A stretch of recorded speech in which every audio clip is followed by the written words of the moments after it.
नमस्कार. उद्या मुख्यमंत्री म्हणून देवेंद्र फडणवीस हे संध्याकाळी 5:30 वाजता आझाद मैदानावरती मुख्यमंत्री म्हणून राज्याचे 31वे मुख्यमंत्री म्हणून शपथ घेतील आणि त्यांच्यासोबत 2 उपमुख्यमंत्री. हे 2 उपमुख्यमंत्री कोण आहेत हे तुम्हाला अजूनपर्यंत कळून चुकलेलं असेल.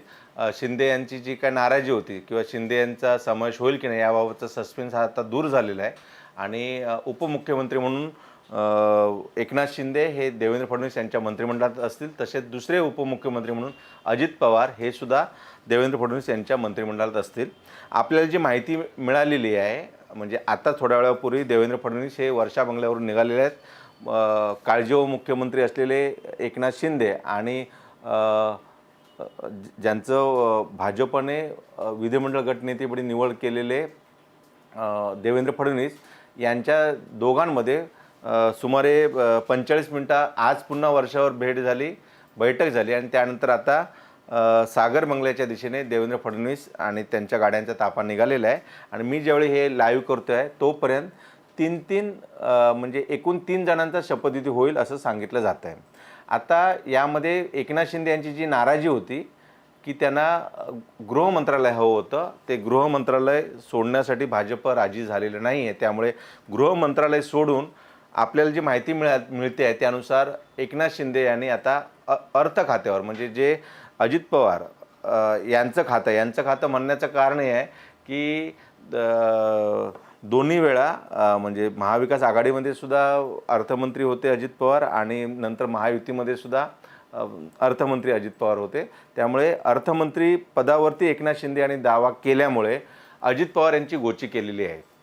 त्यामुळे एकूणच हा जो मिनिटागणिक जो काय सस्पेन्स मिनिटागणिक जे काय अपडेट हे लाईव्ह असतेवेळी सुद्धा आम्ही तुम्हाला काय नक्की घडतं आहे पडद्यामागे काय घडतं आहे ह्या सगळ्या गोष्टी तुम्हाला सांगू आणि ॲक्युरेसी एवढी असेल त्यामध्ये की हे सगळं करण्यामागचं कारण काय. एकनाथ शिंदे यांचं मन जे मागील 10 दिवसापासून नाराज होतं ते अचानक असं काय झालं तर एकनाथ शिंदे यांना जे भाजप पक्षश्रेष्ठींकडून जो काय शब्द देण्यात आले आहेत तो हा आहे की गृह मंत्रालय सोडून त्यांना नगरविकास खात्यासह हे आपण नीट ऐकून घ्या नगरविकास खात्यासह 2 महत्त्वाची खाती ही देण्यात येणार आहेत. ती 2 खाती त्यापैकी एक खातं आहे महसूल खाते जे सध्याच्या म्हणजे जे निवडणूक होण्यापूर्वी जे सरकार होतं त्यामध्ये राधाकृष्ण विखे पाटील यांच्याकडे महसूल खाते होते आणि पीडब्ल्यूडी स्वतंत्र एक सार्वजनिक बांधकाम जे खातं रवींद्र चव्हाण यांच्याकडे होतं आणि सार्वजनिक बांधकाम उपक्रम वगळून म्हणजे MSRDC ही दोन्ही खाती त्यांना देण्यावरती भाजप पक्षश्रेष्ठी राजी झाल्यामुळेच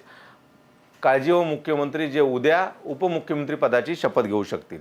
आता केवळ 3 जणांचा काय शपथविधी होतो आहे तर पंतप्रधान नरेंद्र मोदी यांनी जो शपथविधीसाठी किंवा मुंबई दौऱ्याचा त्यांचा जो वेळ आहे तो काही मिनिटांचा असल्यामुळे म्हणजे तो अर्धा तासाचा सांगितलं जातं कोण सांगते 45 मिनिटं मात्र हा 1 तासभरापेक्षा जास्त नसल्यामुळे कमीत कमी आमदारांचा कमीत कमी मंत्र्यांचा शपथविधी व्हावा असं एक भाजपकडून एक बाजू सांगितली जात होती. मात्र त्यासाठी शिंदे गटातले जे कोण संभाव्य मंत्री आहेत ते राजी नाहीत कारण त्यांना माहिती आहे की एकदा जर का शपथविधी हा होऊन गेला मागील 2.5 वर्ष अशाच पद्धतीने राज्यमंत्री करणार अजून काही आमदारांचा समावेश करणार मंत्रिपद देणार असं सांगितलं जात होतं. मात्र तसं काही होईल याची गॅरंटी नसल्यामुळे भाजपकडून एवढे आमदार आग्रही नाही आहेत मात्र शिंदे गटाकडून जास्त आमदार आग्रही दिसतात आणि त्याचाच परिपाक म्हणून हे बघा मी तुम्हाला मगाशीच म्हटलं होतं की 3 लोकांचा शपथविधी होईल. मात्र आपल्याला आता जी माहिती मिळते त्यानुसार जो फॉर्म्युला ठरला आहे तो 12, 7 आणि 7 म्हणजे 12 खाती ही भाजपला मिळतील म्हणजे 12 मंत्री भाजपचे उद्या शपथ घेतील आणि प्रत्येकी 7-7 ही 2 जे पक्ष आहेत हे 2 पक्ष कुठचे आहेत एक पक्ष आहे एकनाथ शिंदे यांची शिवसेना आणि दुसरा पक्ष आहे अजित पवार यांचा राष्ट्रवादी काँग्रेस पक्ष. या 2 पक्षांना 7-7 खाती दिली जाते. त्यामुळे सध्या जो काय फॉर्म्युला जो काय सांगितलं जातं जे आपल्यापर्यंत जी काय माहिती मिळते त्यानुसार 12 मंत्री भाजपकडून शपथ घेतील तर प्रत्येकी 7 मंत्री जे एकनाथ शिंदे यांच्याकडून 7 आणि अजित पवार यांच्याकडून 7 म्हणजे असे साधारण 26 जण उद्या शपथ घेतील हे सांगितले जात आहे. पण मी वारंवार तेच तुम्हाला सांगण्याचा प्रयत्न करतो की उद्या संध्याकाळी 5:30 वाजता शपथविधी आहे. आतापासून सुमारे 18 तासापेक्षा जास्त कालावधी आहे आणि हे जे काय महायुतीचे नेते असतील किंवा एकनाथ शिंदे असतील, अमित शहा असतील, ह्यांचा जे काय मेंदू जो काय तल्लक असतो तो रात्री जास्त असतो. त्यामुळे रात्री 12 नंतर सुद्धा बैठका होईल. हा फॉर्म्युला सुद्धा बदलेल. सुरुवातीच्या काळात आपल्या सर्वांना माहिती आहे की 10-5-5 हा फॉर्म्युला सांगले जात होता. नंतर कालपासून सुरू झालं की फक्त मुख्यमंत्री आणि 2 उपमुख्यमंत्री शपथ घेतील. आता आपण लाईव्ह करतोय त्यावेळी नवीन फॉर्म्युला सांगितले जातं की 12-7-7. त्यामुळे उद्या संध्याकाळी 5 वाजता नक्की किती जण शपथ घेतील हे प्रत्यक्ष ज्यावेळी शपथविधी सुरू होईल त्याच वेळी कळेल. कारण हे जे काय फॉर्म्युले, हे काय आकडे येत आहेत, हे त्या म्हणजे देवेंद्र फडणवीस यांचे निकटवर्तीय, एकनाथ शिंदे यांचे निकटवर्तीय किंवा अजित पवार यांच्या मंत्रिमंडळात किंवा अजित पवार यांच्यासह जे लोक मंत्रिमंडळात जाणार आहेत त्यांच्याकडून ही आकडेवारी सांगली जाते. त्यामुळे या आकडेवारीमध्ये तेव्हाच शिक्कामोर्तब होईल ज्यावेळी आपल्याकडे ती नावं मिळतील. राजशिष्टाचार खात्याकडून ती नावं आपले राज्यपाल आहेत त्यांना कळवली जाते. कारण राज्यपालांच्या उपस्थितीमध्ये हा शपथविधी उद्या आझाद मैदानावर होणार आहे. आता मागील 10 दिवसापासून जो सस्पेन्स होता, म्हणजे आज सुद्धा दुपारी जी पत्रकार परिषद झाली, म्हणजे साधारण 4 वाजण्याच्या सुमारास, म्हणजे आज सकाळी जर आपण जर दिनक्रम बघितला तर सकाळी 8 वाजल्यापासून भाजपचे आमदार हे विधिमंडळाकडे पोचले होते. सकाळी 10 वाजता त्यांची कोर कमिटीची बैठक झाली. त्या कोर कमिटीच्या बैठकीला जे केंद्रीय निरीक्षक असलेल्या निर्मला सीतारामन आणि रामानी हे गुजरातचे माजी मुख्यमंत्री हे केंद्रीय निरीक्षक म्हणून आले होते. त्यांच्या उपस्थितीमध्ये विधिमंडळामध्ये भाजपच्या सर्व नवनियुक्त 132 आमदार आणि त्यांच्यासोबत जे सहयोगी पक्ष आहेत ते त्यांचे 5 आमदार असे 137 आमदारांची बैठक झाली आणि एकमताने बहुमताने देवेंद्र फडणवीस यांची भाजपची विधिमंडळ गटनेतेपुढे निवड करण्यात आली. आता त्यानंतर हे तिघेही नेते म्हणजे देवेंद्र फडणवीस, एकनाथ शिंदे आणि अजित पवार हे राजभवनावर पोचले आणि त्यांनी राज्यपाल राधाकृष्णन यांना सत्ता स्थापनेबाबतचं पत्र दिलं आणि त्यानंतर राज्यपालांनी उद्या संध्याकाळी 5:30 वाजता जो काही शपथविधी हा 4 दिवसापूर्वी भाजपचे प्रदेशाध्यक्ष चंद्रशेखर बावनकुळे यांनी जाहीर केला होता, त्याला फक्त राज्यपालांनी म्हटलं. त्यामुळे उद्या शपथविधी होत आहे. पंतप्रधान नरेंद्र मोदी, अमित शहा, राजनाथ सिंग, नितीन गडकरींसह देशातील 20 राज्यांचे मुख्यमंत्री, उपमुख्यमंत्री आणि आपल्या राज्यातील माजी मुख्यमंत्री या सर्वांना उद्याचं निमंत्रण पाठवलेलं आहे आणि हे सर्वजण उद्या उपस्थित असेल. एक शाही शपथ सोहळा उद्या होणार आहे आझाद मैदानामध्ये. त्यामध्ये 40,000 खुर्च्या लावलेल्या आहेत. 15,000हून अधिक लाडक्या बहिणींना बोललेलं आहे. नाशिकमधून सर्वधर्मीय महंत संत यांना पाचारण करण्यात आलेलं आहे. उद्याचा जो दिवस आहे तो का शुभ आहे हे सांगितलं जात आहे. आणि असं सगळं असतेवेळी देवेंद्र फडणवीस यांची त्या मुख्यमंत्रीपदावर विराजमान होण्यासाठी काही तास उरलेले असतेवेळी राजभवनावरील पत्रकार परिषदेमध्ये देवेंद्र फडणवीस हे जाहीर पत्रकार परिषद सांगतात की मला स्वतःला वाटतं आहे की एकनाथ शिंदे यांनी उपमुख्यमंत्री म्हणून आमच्या मंत्रिमंडळात यावे. मी त्यांना वैयक्तिक विनंती केली आणि त्या विनंतीला ते सकारात्मक प्रतिसाद देतील अशा पद्धतीचं वक्तव्य केलं. त्यावेळी सर्वांच्या भुवया उंचावल्या. कारण तोपर्यंत असं कालसुद्धा सांगण्यात आलं होतं की DCM म्हणजे डेप्युटी चीफ मिनिस्टरसाठी एकनाथ शिंदे राजी आहेत. मात्र एकनाथ शिंदे हे राजी होते, नाराज होते हे त्यांच्या एकूण बॉडी लँग्वेजवरून आपल्याला वारंवार दिसत होतं. मात्र आता एकनाथ शिंदे हे राजी झालेले आहेत. आपल्या दर्शकांसाठी जो आपण पोल विचारला होता की महायुतीत एकनाथ शिंदे यांचा योग्य तो सन्मान केला जात नाही असे वाटते का, तर होय म्हणतात 75% लोक, नाही म्हणतात 22% लोक आणि माहीत नाही म्हणतात 3% लोक. साधारण 7,800 लोकांनी यावरती वोट केलेलं आहे. त्यामुळे आपल्या दर्शकांसाठी हीच ब्रेकिंग न्यूज आहे की एकनाथ शिंदे हे राजी झालेले आहेत.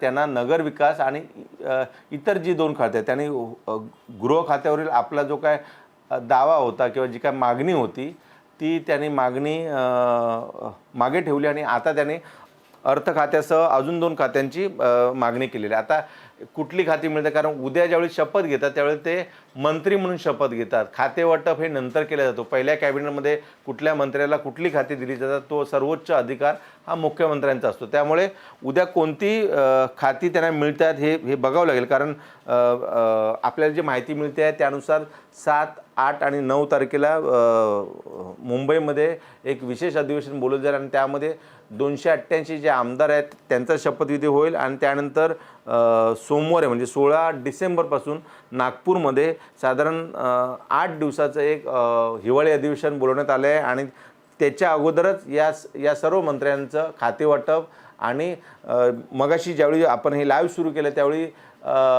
मुख्यमंत्री देवेंद्र फडणवीस, उपमुख्यमंत्री एकनाथ शिंदे आणि उपमुख्यमंत्री अजित पवार हेच शपथ घेतील असं सांगण्यात आलं होतं. मात्र आता जी आपल्याला माहिती मिळते आहे त्यानुसार 12 आमदार म्हणजे भाजपकडून शपथ घेतील, 7 आमदार हे शिंदे गटाकडून शपथ घेतील, तर 7 आमदार हे अजित पवार यांच्याकडून शपथ घेतील. एकदा त्या आपल्या राज्याचं नेतृत्व कोण करणार हे कळल्यानंतर आता भाजपची कार्यकर्त्यांची, आमदारांची, नेत्यांची, खासदारांची गर्दी ही सागर बंगल्यावरती वाढायला सुरुवात झाली आहे. अनेक जे कोणी इच्छुक आहेत, विधानसभा अध्यक्ष राहुल नार्वेकर असतील, मेघना बोर्डीकर असतील, अनेक जण, त्यामध्ये शिंदे सेनेचे तानाजी सावंतसुद्धा त्या गर्दीमध्ये दिसत आहेत आपल्याला. त्यामुळे हे सगळेजण सागर बंगल्यावरती मुख्यमंत्री, संभाव्य मुख्यमंत्री जे नवोदित मुख्यमंत्री ज्यांच्या नावाची घोषणा आज गटनेता म्हणून झालेली आहे त्यांच्या भेटीसाठी सर्वजण सागर बंगल्यावरती पोहोचलेले आहेत. अनेक जण सागर बंगल्यावरती फडणवीस यांच्या भेटीसाठी थांबले, कारण ज्यावेळी हे सर्व नेते सागर बंगल्यावरती जात होते त्यावेळी देवेंद्र फडणवीस हे वर्षा बंगल्यावरती एकनाथ शिंदे यांची भेट घेत होते. सो एकूण जो काय तिढा होता, जो सस्पेन्स साधारण 4 वाजता जो होता तो रात्री 9 वाजता संपलेला आहे.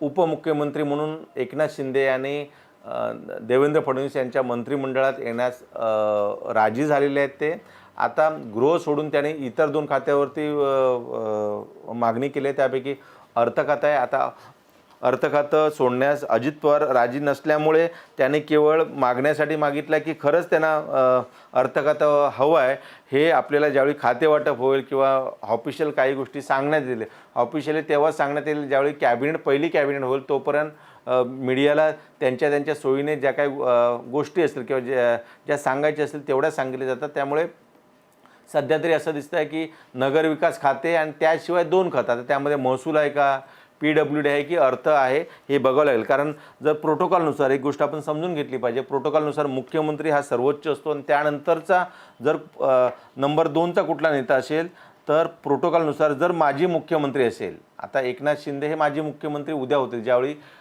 मुख्यमंत्री म्हणून देवेंद्र गंगाधर फडणवीस हे शपथ घेतली, त्यामुळे माजी मुख्यमंत्री हा प्रोटोकॉलनुसार 2ऱ्या क्रमांकाचा असतो आणि प्रोटोकॉलनुसार जर खातं कुठचं असतं जे 2ऱ्या क्रमांकाचं तर ते अर्थ नसतं, ते असतं महसूल, रेव्हेन्यू खातं असतं आणि त्या रेव्हेन्यूचा सुद्धा रेव्हेन्यू खात्यावर सुद्धा दावा किंवा मागणी ही एकनाथ शिंदे यांनी केली आहे. त्यामुळे प्रोटोकॉलनुसार सुद्धा त्यांना 2 नंबरचं खातं हवं आहे.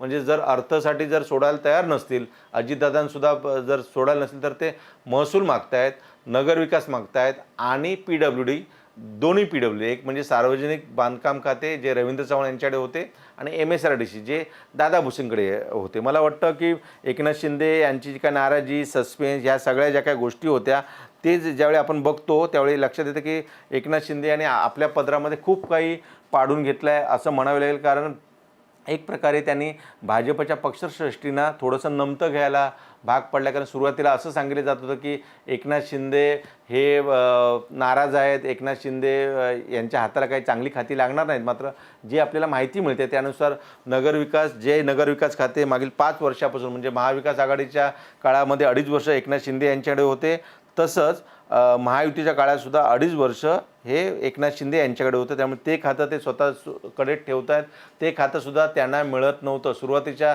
स्ट्रॅटेजीनुसार, भाजपच्या रणनीतीनुसार नगरविकास खातंसुद्धा एकनाथ शिंदे यांना देत नव्हते. म्हणून वारंवार दीपक केसरकर असू दे, किरण पावसकर असू देत, उदय सामंत असू दे, संजय शिरसाट असू दे, हे प्रत्येक जणांच्या वक्तव्यामधून एक वाक्य येत होतं की एकनाथ शिंदे यांचा मान सन्मान ठेवला गेला पाहिजे. तो मान सन्मान हाच होता की एकनाथ शिंदे यांना नगरविकास खातेसुद्धा दिलं जात नव्हतं. मात्र नगरविकास खात्यासह महसूल मंत्री आणि PW ही 2 खाती जर मिळत असतील तर मला वाटतं एकनाथ शिंदे यांनी आपल्या पदरामध्ये खूप पाडून घेतलेल्या आपल्या पक्षासाठी त्यांनी महत्त्वाची खाती घेतलेली आहेत. आता जाता जाता 2 गोष्टी महत्त्वाच्या आहेत की आता या म्हणजे साधारण 200 पेक्षा जास्त 236 आमदार जे पाठबळ आहे त्या विधानसभेमध्ये विधानसभेचं अध्यक्षपद कोणाला मिळतं? राहुल नार्वेकरच रिपीट होतात की अजून कोणी नवा अध्यक्ष शोधला जातो हे बघावं लागेल. तसंच ज्या लाडक्या बहिणींच्या जोरावरती वारंवार लाडक्या बहिणींचा आभार मानलं जातं, लाडक्या बहिणींमुळेच आम्ही निवडून आलो असं तिघही म्हणजे मुख्यमंत्री दोन्ही उपमुख्यमंत्री बोलतात. त्या लाडक्या बहिणी म्हणजे ज्या 21 आमदार आहेत त्यापैकी 12 ज्या आमदार निवडून आलेले आहेत त्या भाजपकडून आहेत. त्याशिवाय 2 महिला या राष्ट्रवादीकडून आहेत आणि 4 महिला या एकनाथ शिंदेंकडून आहेत. तर अशा साधारण 15 ते 16 महिलांपैकी किती महिलांना या मंत्रिमंडळामध्ये प्रतिनिधित्व मिळतं ते बघावं लागेल. कारण मागील मंत्रिमंडळामध्ये केवळ आणि केवळ अदिती तटकरे याच महिला मंत्री म्हणून महिला आणि बालकल्याण मंत्री म्हणून त्या या मंत्रिमंडळात होत्या. तसेच जर देवेंद्र फडणवीस यांच्या मंत्रिमंडळामध्ये महिलांना स्थान दिलं जात असेल तर भाजपच्या नेत्या आणि सध्या विधान परिषदेवर असलेल्या पंकजा मुंडे यांना मंत्रिमंडळात प्रवेश मिळतो का हे बघावं लागेल. कारण आपल्याला जी माहिती मिळते त्यानुसार चंद्रशेखर बावनकुळे जे OBCचा चेहरा आहे त्यांना मंत्रिमंडळात घेतले जाईल आणि प्रदेशाध्यक्षपद भाजपचं हे पंकजा मुंडे यांना दिलं जाईल अशी आपल्याला माहिती मिळते आहे. आणि आपल्या सर्वांना माहिती आहे की कालच म्हणजे आज सकाळच्या बैठकीमध्ये आशिष शेलार यांची मुख्य प्रतोदपदी निवड झाल्यामुळे आशिष शेलार यांना मंत्रिमंडळात स्थान मिळण्याची शक्यता फार कमी आहे. कारण आशिष शेलार यांच्याकडे मुंबईचं अध्यक्षपद आहे. म्हणजे भाजप काही गोष्टीमध्ये एकदम क्लॅरिटी देतं. म्हणजे एक व्यक्ती एक पद त्यानुसार विधान परिषद मागच्या निवडणुकीमध्ये सुद्धा किंवा मागच्या मंत्रिमंडळामध्ये सुद्धा विधान परिषदेमधून निवडून आलेल्या किंवा विधान परिषदेतील आमदारांना मंत्रिमंडळात स्थान दिलेलं नव्हतं. तर अशा वेळी आता पंकजा मुंडे या विधान परिषदेत आहेत, राम शिंदे आहेत, प्रसाद लाड आहेत, प्रवीण दरेकर आहेत, अनेक देवेंद्र फडणवीस यांचे राईट हँड लेफ्ट हँड विधान परिषदेमध्ये आहेत. त्यामुळे त्या काही जणांना मंत्रिमंडळात स्थान मिळतं का ते बघावं लागेल. आणि सर्वात जे काही शिंदेंचा जो काही सस्पेन्स होता तो काही तासापुरताच होता असं आपल्याला म्हणावं लागेल. कारण शिंदे हे आता उपमुख्यमंत्री म्हणून शपथ घ्यायला तयार झालेले आहेत आणि ज्यावेळी शिंदे उपमुख्यमंत्री म्हणून शपथ घेतील त्याचवेळी शिंदेंसोबत अजून किती जण शपथ घेतील हे बघावं लागेल. याचं कारण आहे की शिंदेंवरती जो काय पक्षातून जो काय दबाव वाढला जातो आहे तो पक्षातून दबाव यासाठी वाढला जातो आहे की गेल्या वेळी ज्या पद्धतीने केवळ 10 जणांना कॅबिनेट मंत्रीपद बनवलं होतं त्यानंतर राज्यमंत्रीपद दिलेलं नव्हतं. तर अशा वेळी यावेळी तरी जे काही शिंदेंच्या वाट्याला आपल्याला जी माहिती मिळते आहे मी पुन्हा एकदा सांगतो की 22 खाती ही एकूण मंत्रिमंडळाच्या 288 आमदार आहेत त्यापैकी 15% आमदार यांचं मंत्रिमंडळ जास्तीत जास्त होऊ शकतो. तो आकडा येतो 43 आणि यामध्ये 22 साधारण खाती ही ह्यांना दिली जातील. भाजप म्हणजे देवेंद्र फडणवीस यांच्याकडे राहतील. सुमारे 12 जास्तीत जास्त 12 ही खाती एकनाथ शिंदेकडे राहील आणि 10 खाती ही अजित पवार यांच्याकडे. म्हणजे 22 आणि 12 34 आणि 10 44 म्हणजे मुख्यमंत्री प्लस 43 असं सुद्धा केलं जातं अनेकदा किंवा मुख्यमंत्री प्लस 42. त्यामुळे 22 12 10 आता त्या 12मध्ये 8 कॅबिनेट आहेत आणि 4 राज्यमंत्री आहेत. 10मध्ये 6 कॅबिनेट आहेत म्हणजे अजितदादांची मिळणार त्यामध्ये आणि 4 राज्यमंत्री आहेत. त्यामुळे 6 त्यांना मिळतात की 7 मिळतात. कारण थोड्या वेळापूर्वी जी आपल्याला माहिती मिळाली होती त्यानुसार 12 मंत्रिपदं पहिल्या टप्प्यामध्ये भाजपसाठी आहेत आणि 7 जी काय मंत्रिपदे आहेत ती एकनाथ शिंदे आणि अजित पवार यांच्यासाठी आहे. सो आता जो काय सस्पेन्स होता एकनाथ शिंदे मंत्रिमंडळात असणार की नाही, देवेंद्र फडणवीस यांनी त्यांना जी काय मंत्रिमंडळात असावं अशी जी काय मागणी केली आहे त्या मागणीला त्यांनी सकारात्मक प्रतिसाद दिलेला आहे. मात्र ते देतेवेळी त्यांनी आपल्या पत्रामध्ये 2 अतिरिक्त हेवीवेट खाती घेतली आहे. त्यामुळे मला वाटतं की आपल्याला जी काय मिनिटागणिक किंवा तासागणिक जे काय रेफरन्सेस येत आहेत त्यानुसार सुरुवातीला सांगितलं जात होतं की 30 जण शपथ घेतील. नंतर सांगण्यात आलं की 25 ते 26 जणांचा छोटेखानी शपथविधी सोहळा होणार, कारण पंतप्रधान नरेंद्र मोदी हे काही मिनिटांसाठी म्हणजे 60 मिनिटांपेक्षा जास्त वेळ ते थांबणार नाहीत. त्यामुळे नक्की काय होतं, कारण कसं आहे की एक जण राजी होतो आहे तर दुसरा नाराज होत आहे. जर मुख्यमंत्री देवेंद्र फडणवीस हे तुम्हाला हॅप्पी दिसत आहेत, मात्र त्यांची तारेवरची कसरत बघा.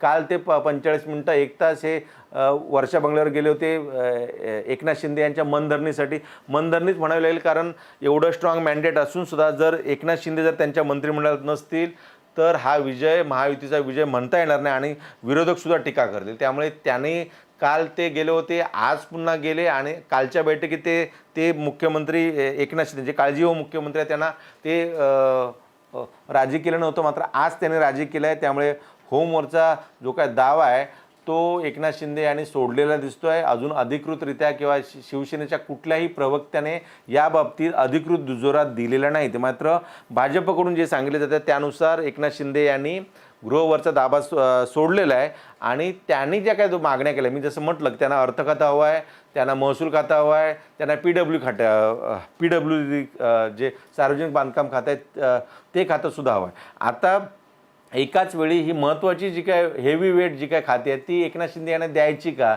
एकनाथ शिंदे यांना असं दिल्यावरती नंतर ते डोईजट होतील का, या सगळ्याचा विचार आता भाजप पक्षश्रेष्ठी करत नाही आहेत. हे समजून घेतलं पाहिजे, कारण आजच्या घडीला, आजच्या क्षणाला जे काळजीवाहू मुख्यमंत्री आहेत ते एकनाथ शिंदे यांनी मंत्रिमंडळाबाहेर जर ते राहिले तर तो मॅसेज, तो संदेश खूप वेगळा जाईल. याचं कारण भाजपला राज्यात सत्ता हवीच आहे.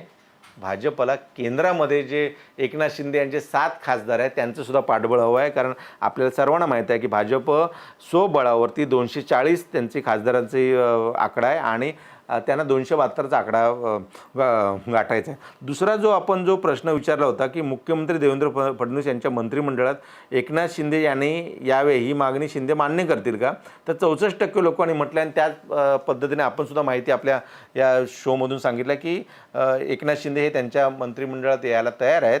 मात्र त्यांच्याकडे त्यांचं काय दोघांमध्ये बोलणं झालं एक समजून घ्या की दोघांमध्ये बोलणं होतं, दोघांची बैठक होती, नंतर दोघं वेगवेगळे. मी हे का सांगतो आहे तुम्ही समजून घेतलं पाहिजे की वर्षा बंगल्याच्या अँटी चेंबरमध्ये ते दोघं बसतात, दोघांच्या व्यतिरिक्त कोणी नसतं, दोघं बसतात, नंतर दोघं स्वतंत्रपणे आपापल्या हायकमांडला, आता एकनाथ शिंदे यांचा हायकमांड तेच आहे स्वतः, त्यामुळे एकनाथ शिंदे काय स्वतःला फोन करणार नाही, पण एकनाथ शिंदे दिल्लीला फोन लावतात, देवेंद्र फडणवीस दिल्लीला फोन लावतात. त्यामुळे ते नक्की कोणाशी बोलतात, काय बोलतात, परत फोन करून परत ते दोघं एकत्र येतात. असं कालसुद्धा झालं, आजसुद्धा झालं. त्यामुळे 45 मिनटं देवेंद्र फडणवीस हे वर्षा बंगल्यावरती होते, मात्र त्यांची जी नाराजी होती म्हणजे मंत्रिमंडळात समावेश न होण्याची, ती त्यांनी नाराजी दूर केली आहे देवेंद्र फडणवीस यांनी, आणि त्यांना गृह खाते तुम्हाला देता येणार नाही त्यांनी त्यांच्या स्टाईलमध्ये सांगितलं असणार, त्यांना भाजपच्या पक्षश्रेष्ठीने सांगितलं असणार. मात्र त्याचवेळी एकनाथ शिंदे यांनी आपला हुकमाचा एक्का बाहेर काढला, तो काढला म्हणजे मला अर्थमंत्री करा.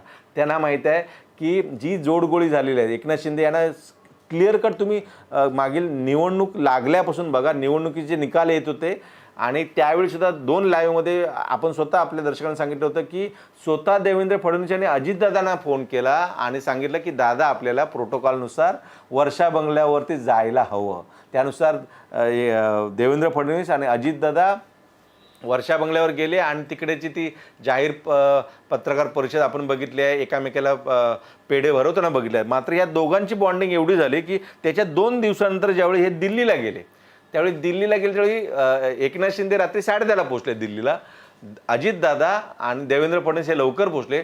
त्यांची दोघांची 2 तास बैठक झाली. त्या बैठकीला कोण कोण होते, त्या बैठकीला देवेंद्र फडणवीस होते, त्या बैठकीला मोहित कंबोज होते, त्या बैठकीला अजितदादा होते, त्या बैठकीला प्रफुल्ल पटेल होते, त्या बैठकीला सुनील तटकरे होते.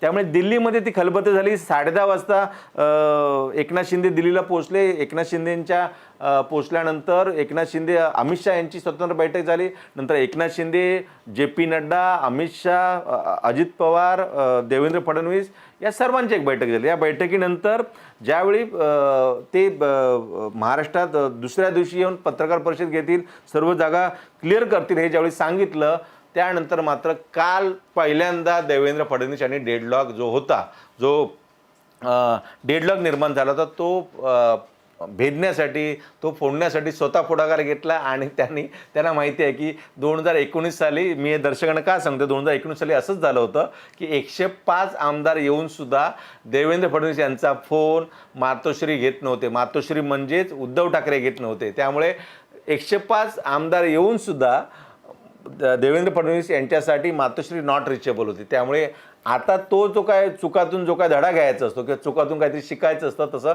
देवेंद्र फडणवीस या चुकातून शिकले आहेत असं म्हणावं लागेल. त्यामुळे त्यांनी काल स्वतः पुढाकार घेतला आणि दिल्लीला सांगून त्यांनी एकनाथ शिंदे यांची भेट घेतली. हे फार महत्त्वाचं आहे.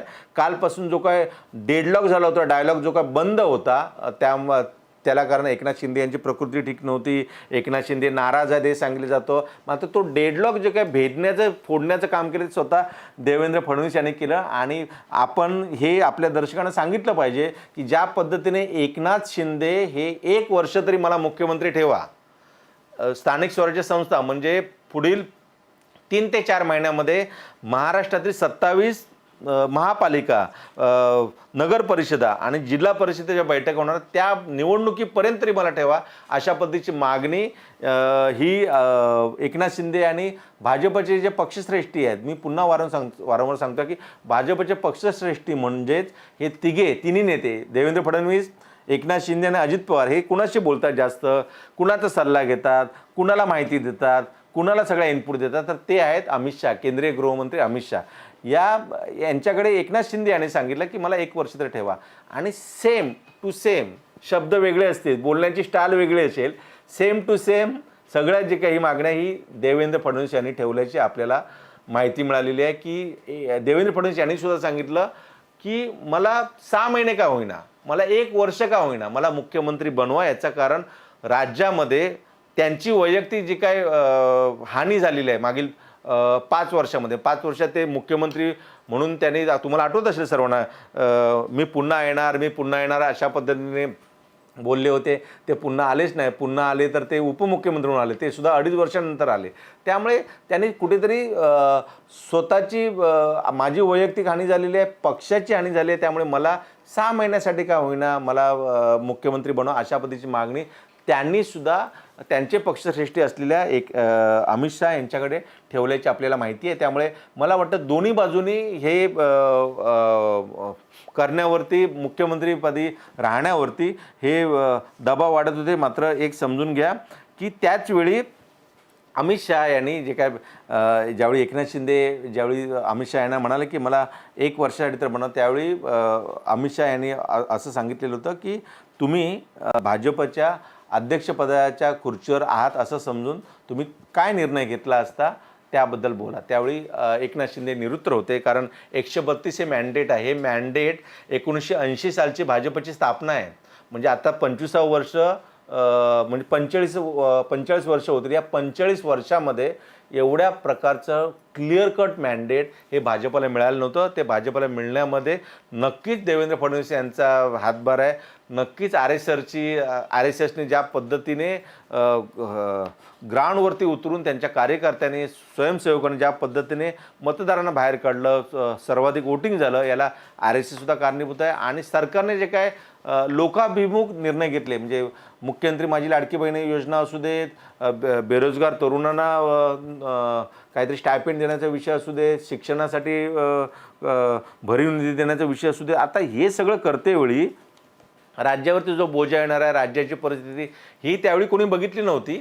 मात्र मुख्यमंत्री माझी लाडकी बहीण योजनेने या महायुती सरकारला तारलं आणि पुन्हा एकदा तिसऱ्यांदा मुख्यमंत्री म्हणून देवेंद्र फडणवीस हे उद्या शपथ घेत आहेत.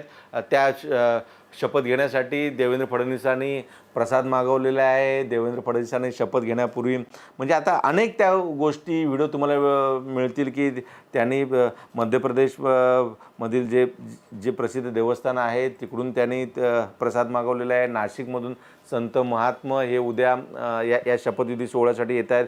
स्वतः देवेंद्र फडणवीस यांनी सांगितलं की हे वर्ष का महत्त्वाचं आहे, म्हणजे भाजपसाठी का महत्त्वाचं आहे, भाजपचे कुठल्या कुठल्या नेत्यांसाठी महत्त्वाचं आहे. आता हे सगळं सुरू असतेवेळी ह्यांना जो बॅलन्स सांभाळायचा आहे देवेंद्र फडणवीस यांनी समजून घ्या. 2014 ते 2019 नंतरचा आजसुद्धा त्यांनी भाषणामध्ये सांगितलं की मी 72 तासासाठी काही तास मुख्यमंत्री होतो. मात्र त्यावेळी उपमुख्यमंत्री आपल्या सर्वांना माहीत आहे की देवेंद्र फडणवीस यांच्या पहिल्या टर्ममध्ये एकही जण उपमुख्यमंत्री नव्हता. म्हणजे शिवसेनेकडून त्यावेळी फक्त शिवसेना आणि भाजपची युती होती आणि त्यामध्ये शिवसेनेकडून कोणीही उपमुख्यमंत्री नव्हता. मात्र आता 2-2 जण आहेत. म्हणजे एकीकडे आहेत अजित पवार, दुसरीकडे आहेत एकनाथ शिंदे. त्यामुळे एकनाथ शिंदे आणि अजित पवार यांना सांभाळतेवेळी राज्याचा विकाससुद्धा करायचा आहे. राज्यामध्ये जे काही पथदर्शी प्रकल्प आहेत ते पुढे न्यायचे आहे. बाकी जी काही आंदोलनं आहेत त्याला फेस करायचं. असं करतेवेळी ही तारेवरची कसरत असणार. त्यामुळे ती तारेवरची कसरत करायची असेल तर त्यांना अत्यंत बॅलन्स पद्धतीने, म्हणजे पहिले जे देवेंद्र फडणवीस ॲग्रेसिव्ह असायचे, म्हणजे तुम्हाला सर्वांना आठवत असेल तर बघा की 2014 ते 2019 या काळामध्ये भाजपचं सरकार होतं. 122 आमदार भाजपचे आले होते, 63 आमदार हे शिवसेनेचे. त्यावेळी एक संघ होती शिवसेना, ती काय ठाकरे गट शिंदे गट असं झालेलं नव्हतं. त्यावेळी 122 आणि 63 म्हणजे साधारण 185 एवढं क्लिअर मॅन्डेट होतं. त्यावेळी उपमुख्यमंत्रीपद त्यांनी देऊ केलेलं नव्हतं. आता त्यांना द्यावं लागतं आहे, कारण ती अपरिहार्यता आहे.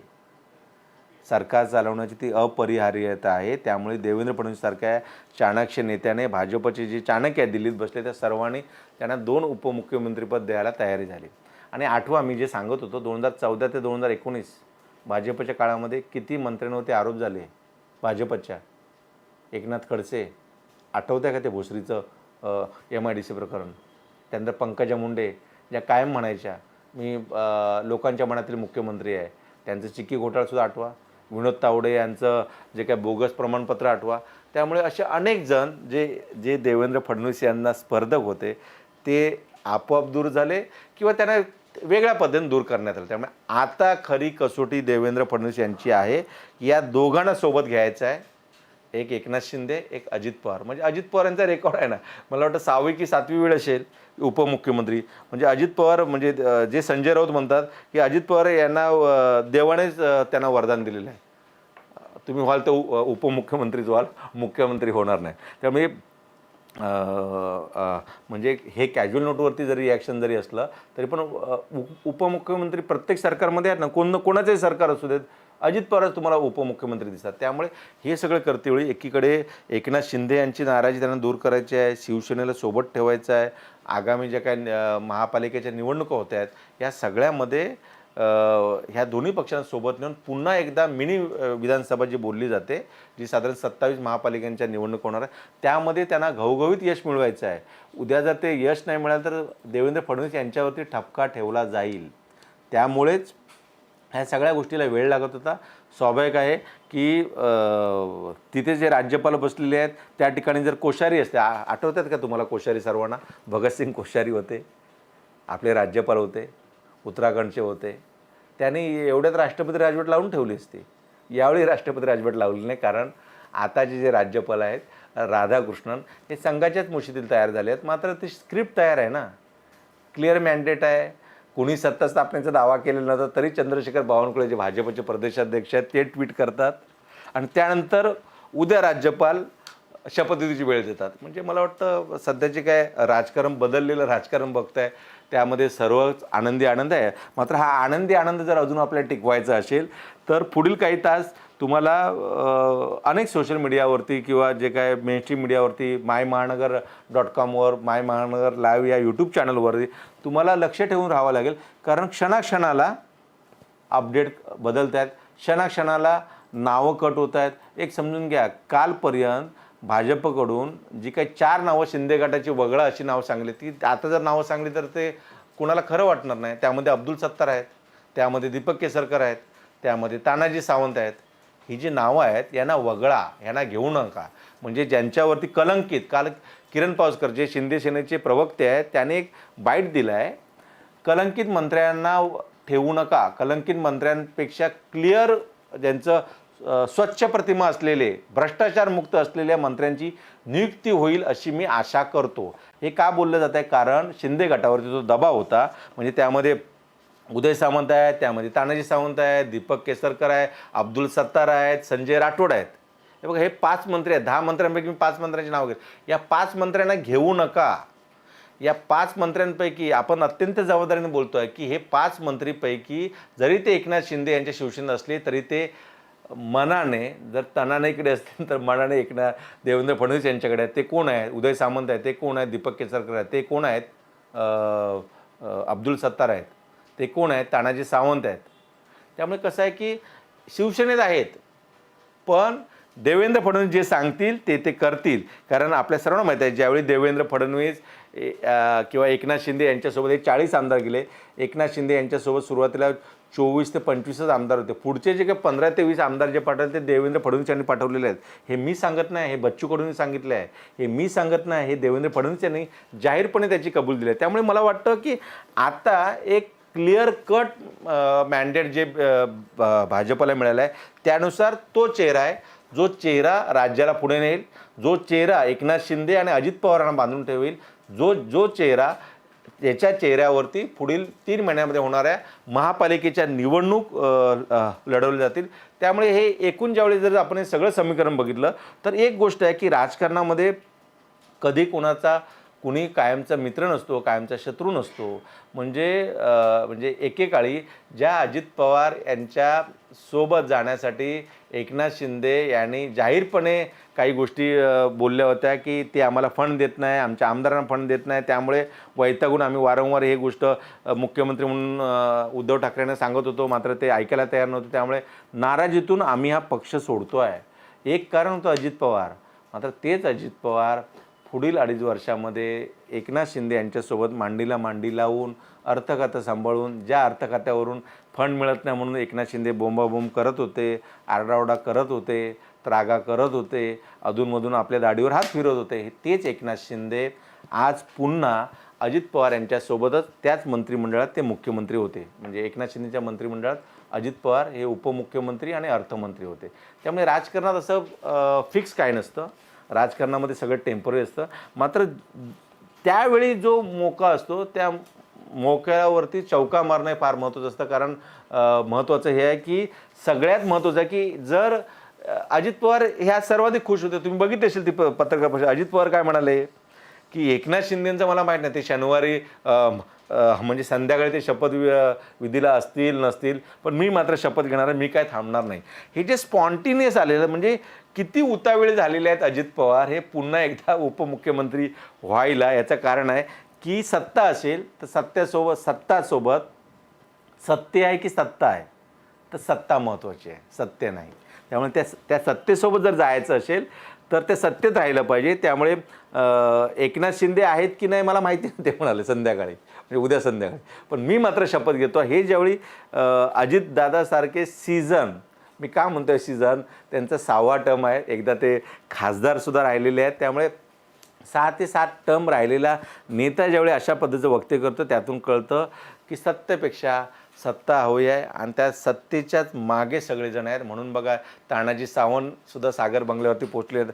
भाजपचे अनेक इच्छुक, म्हणजे त्यामध्ये नितेश राणे आहेत, राहुल नार्वेकर आहे, मेघना बोर्डीकर आहे, अनेक जण, म्हणजे संजय काकडे जे माजी खासदार राहिलेले आहेत ते सुद्धा सागर बंगल्यावरती गेले आहेत. रामदास आठवलेंचं एक बरं असतं की आमदार असू देत नसू देत, पण त्यांचा एक सदस्य तरी मंत्रिमंडळात व्हावा अशी त्यांची इच्छा असते. त्यांना आपण शुभेच्छा द्यायला पाहिजे. कारण RPIचा जो विचार घेऊन आठवले चाललेले आहेत. दिवसेंदिवस RPIचा एकही आमदार, म्हणजे काही वर्षापूर्वी RPIचे किमान 3 ते 4 आमदार असायचे. स्वतः रामदास आठवले हे निवडून आलेले आहेत. अशावेळी आता RPIचा एकही आमदार नाही. मात्र या निवडणुकीमध्ये बघा ना किती आश्चर्य आहेत. या निवडणुकीत आश्चर्य बघा की विरोधी पक्षनेता नाही, म्हणजे विरोधी पक्षनेत्यासाठी 10% लागतात ना आमदार. 288 जर आमदार असतील तर 28 आमदार म्हणजे जी मविया म्हणजे महाविकास आघाडी हे सांगत होतं की आमचे 160 ते 165 आमदार येतील. त्यांचे 65 सुद्धा आमदार आले नाहीत ना, 46 आले. आणि सर्वाधिक पहिल्या क्रमांकाचा पक्ष कोणाचा, तर तो उभाटा उद्धव बाळासाहेब ठाकरे, 20 आमदार, त्यातील 10 आमदार मुंबईचे. त्यामुळे बघा, विरोधी पक्षनेता नाही. सर्वात इंटरेस्टिंग छोटे पक्ष नाही. मनसे यावेळी जो काय सलग 2009ला 13, 14ला 1, 19ला 1, 24ला 0.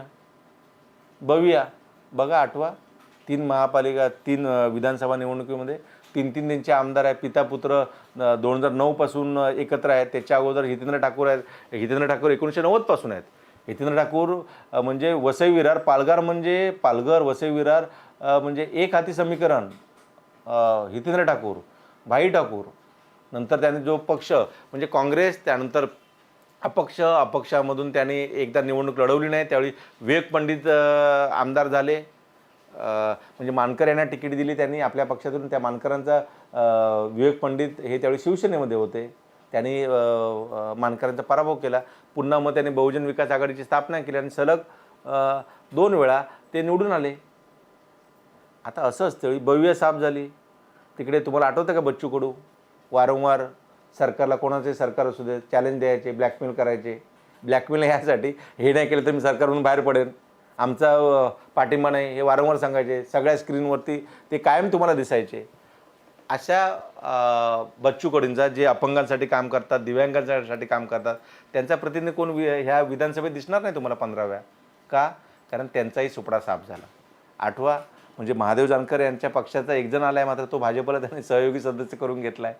शेकाप, आठवतं का शेकाप? ज्या शेकापचं 1972 ते साधारण 85चा सुवर्णकाळ. शेकापचे किती आमदार निवडून यायचे? त्या शेकापचा केवळ एक सांगोलेचा जो आमदार म्हणजे देशमुख, जे सर्वात जास्त वेळा आमदार निवडून आले शेकापचे, गणपतराव देशमुख यांचा नातू हा निवडून आला. मात्र त्याने पाठिंबा कोणाला दिला? भाजपला. त्यामुळे कुठे आहेत पक्ष, कुठे आहेत छोटे पक्ष, कुठे आहेत अपक्ष? 2 अपक्ष आले. एक ते पाटील म्हणून कोल्हापूरचे, चंदगड म्हणून, अजून एक कोणतरी. ते कुठे आहेत? MIMचे एक जण आले धुळ्यामधून, समाजवादी पक्षाचे अबू आझमी आणि रईस शेख, बाकी रवी राणा आहेत कुठे आमदार? त्यामुळे हे सर्व आमदार विरोधी पक्ष नाही, छोटा पक्ष नाही, ह्या क्लिअर मॅन्डेट आहे. असं मॅन्डेट, ह्याला राक्षसी बहुमत म्हणतात. असं मॅन्डेट पुन्हा भाजपला मिळणार नाही. असं मॅन्डेट हे महायुतीला पुन्हा मिळणार नाही. लाडक्या बहिणी, ज्या लाडक्या बहिणी 2100ची वाट बघतायत, तर 2100 काय, तर 1500 रुपये त्यांना मिळत होते. मुख्यमंत्री असल्या एकनाथ शिंदे यांनी सांगितलं, महायुती सरकार आलं पहिल्या कॅबिनेटमध्ये 1 डिसेंबरला तुमच्या खात्यामध्ये 2100 रुपये जमा होणार. आज 4 तारीख आली आहे आणि कालच भाजपचे नेते, माजी अर्थमंत्री, ज्येष्ठ नेते मुनगंटीवार, सुधीर मुनगंटीवार यांनी काय सांगितलं की 2100 रुपये द्यायला पुढच्या रक्षाबंधनची वाट बघायला, कारण प्रपोजल येणार, तो मंजूर होणार. गेल्या वेळी आमच्या लक्षात आलं काही लाडक्या बहिणींनी जे काही डॉक्युमेंट्स दिले आहेत ते पुन्हा रिचेक होणार, त्यामुळे वेळ लागणार त्याला. मग लाडक्या बहिणींनी करायचं काय, ज्या लाडक्या बहिणींच्या जोरावर हे महायुतीचं सरकार आलं आहे? त्यामुळे ह्या सगळ्या गोष्टीला वेळ लागतो आहे, सगळ्या गोष्टी. त्यामुळे अशा पद्धतीने जर सरकार एक एक एक ह्या राज्यातला नागरिक म्हणून, एक मतदार म्हणून आमच्यासुद्धा काही अपेक्षा आहेत की एक स्थिर सरकार दिलं पाहिजे.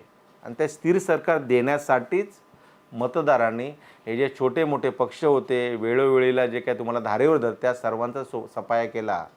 अपक्ष जिकडे लक्ष्मी दर्शन तिकडे घसरत होते, त्यांचा कल जात होता, त्या अपक्षांना घरी बसवलं, 1 किंवा 2 आले.